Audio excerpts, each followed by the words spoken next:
So guys, Akala mo walang order ganito ko na dito ako. sa TikTok? Diyan ka nagkakamali? I-check out ko kaya to dyan sa Yellow Basket. Akala mo mas mahal dito sa TikTok kesa bumili sa labas. Nagkakamali ka na naman. Nakapag canvas na ako sa mga mall at sa iba pang store, mas mura talaga dito sa TikTok. Akala mo na naman pangit ang quality kapag bumili ka dito sa online. Maling-mali ka na naman. Try mo kasi muna magbasa ng reviews at mag-check out ka na rin para malaman mo maganda ang quality. Legit talaga to. Sobrang bango. Paulit-ulit ako mag-order sa kanila. Hindi ako nag-isa mag-order sa kanila.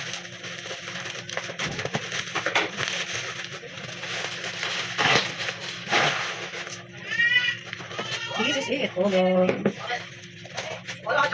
Pure seduction. Okay. So, ang pinaka-bestseller ko is Bomba Shell tsaka Cloud. Bestseller ko yan is. Kung gusto mag-order, habang nagsasal ka guys, search ko kailangan sa Yellow Basket ko guys.